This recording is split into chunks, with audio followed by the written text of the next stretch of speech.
Give it a couple revs.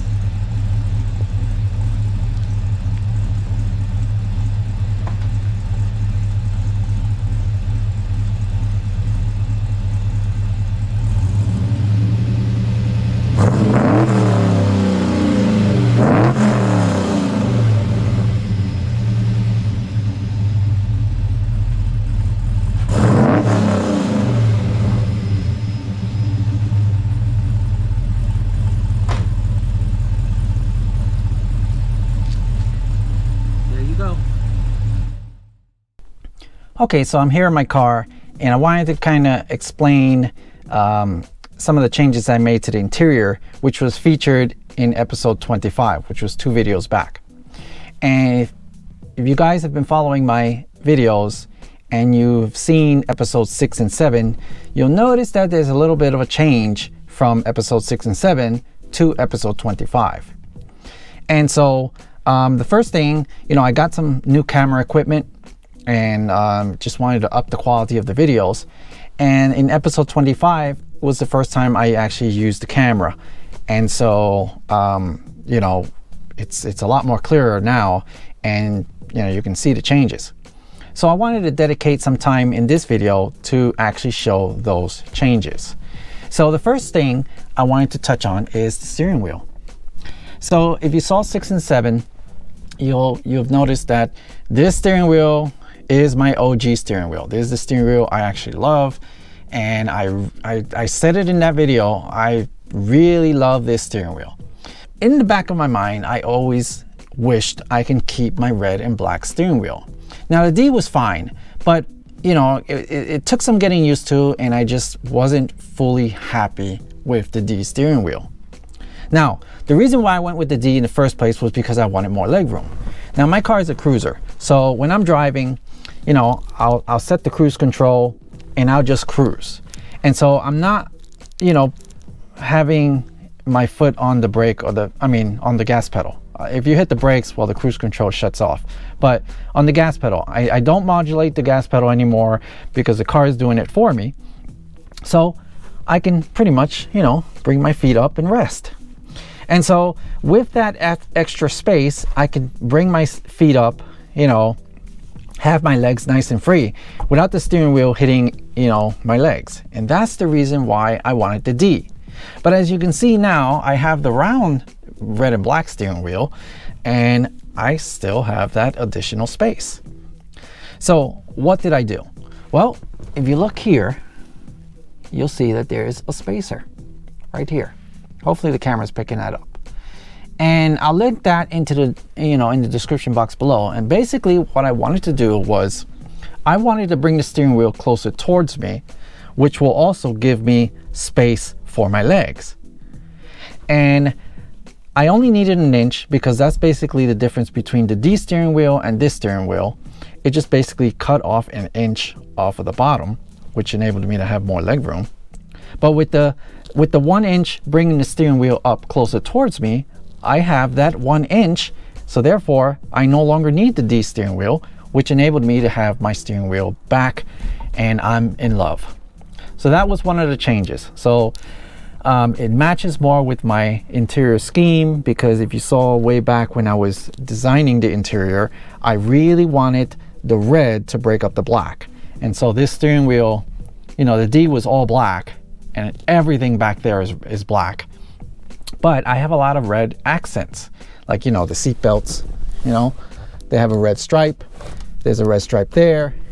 In the back there, there's red stripes on the seat and on the, you know, the package tray. You know, I have red accents in my dashboard. So I really wanted to, you know, kind of bring in the red into my steering wheel. So the other thing, speaking of red accents, you can notice that I have red right here in the center console. Well, this is a center console from a Camaro, 2013 Chevy Camaro Hot Wheels edition. And one of the things I liked was that it had some red stitching, so you can see there, has a red stitching. And the one thing that I didn't like, hopefully I can maybe show a photo of this so that you can see the comparison, but what I didn't like was the color of the center console. Now my Nova came originally from the factory with black panels, so you can see there, that's an original panel from 1974. You know, these are original parts. Right here, that's an original part. So basically everything in the interior was black from the factory. And so when I had that center console from the Camaro, it was not black. And it just, you know, I mean, maybe to the average person, they don't, you know, they wouldn't mind. But to me, I'm a detail-oriented person, and it just bothered the heck out of me that it wasn't black. And from past experiences, I have known that I can just change the color of my interior if I wanted to. So that's what I did. So as you can see here, that it's now black, like true black, and it matches my interior panels that came factory in my Nova. Now, what product did I use? Well, I used this right here. This is satin black, and so I'll link this in the description box below. But this thing is what this paint is what I used. It's basically a dye, and so it's what I used to paint this black.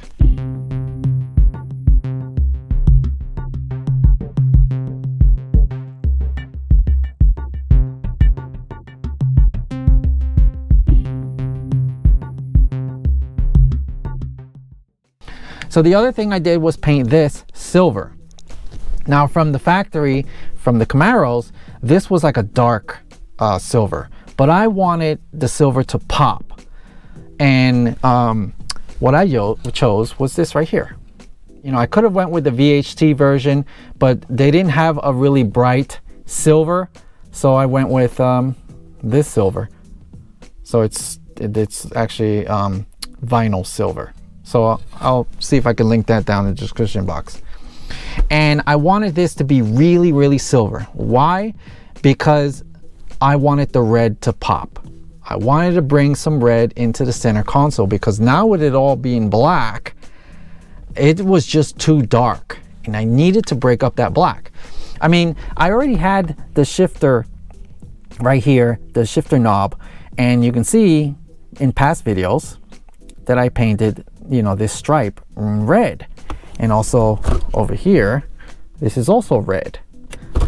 So I needed some red in the center console, and so that's where this product came in. And I'll see if I can link this in the description box below, but I'm going to tell you right now, this is expensive, especially considering that this is the only Camaro part I have in this Nova.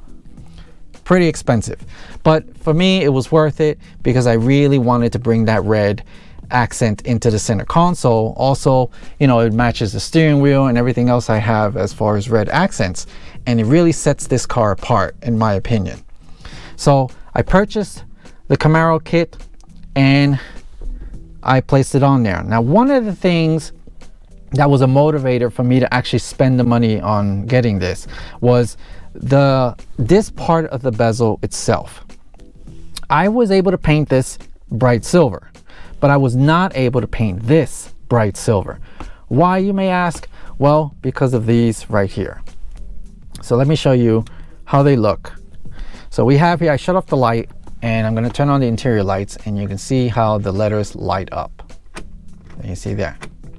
So if I was to paint this with the silver vinyl dye, I was going to lose those letters, because the way GM did this shifter plate, they actually kind of masked off the letters, the P, R, N, D, M, and they masked them off. Then they painted the bezel with that dark silver. I mean, you can probably see it there, the dark silver. You can see the difference between that silver and this silver.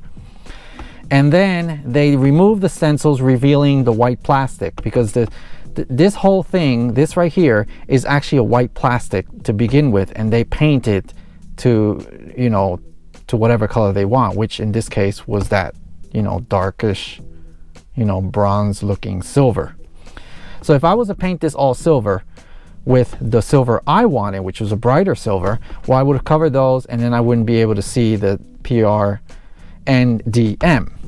And the other thing I love about this kit was that you can clearly see that there's a window, you know, there's a hole for each of those that matches perfectly with the design that GM intended for, you know, those areas.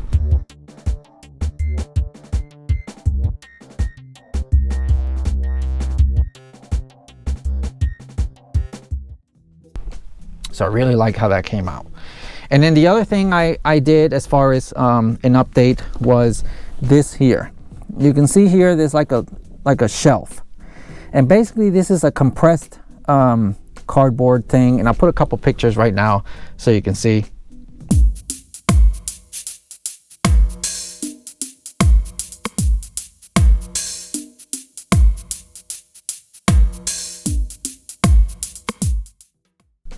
So it's a compressed cardboard, and basically I cut it to the contours of this center console. So you can see here on the other side. And so it covers up that area nicely. I really wanted to cover that up because it was just a hole. I didn't want to bring the center console up towards the dashboard. I just wanted it to look kind of separated. So that was another update that I did. And well, if I wanted it, you know, I can use that as a shelf. So you can see there, I could put my glasses on there. But that's not the intended purpose. I just wanted to kind of cover that, and I wanted to keep it separate from the center console. So that's pretty much the interior updates. And of course, I also updated the light. So this light is super, super bright. So I'll show, let's see if I have a photo, and I'll show the difference between the two. This is basically a 48 LED panel, which I talked about in my interior video way back when I was building this car.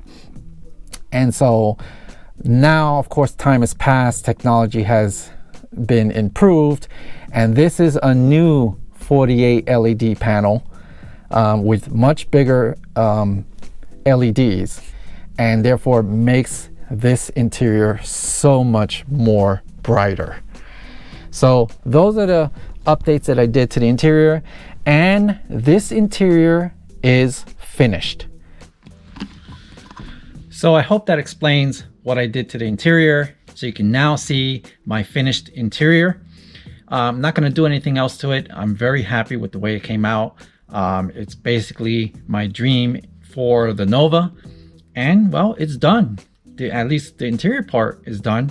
I'm sure I'll find some other things to do to the Nova, but as far as the interior, I'm happy with it. So hit that subscribe button, hit that notification bell, and smash the like button.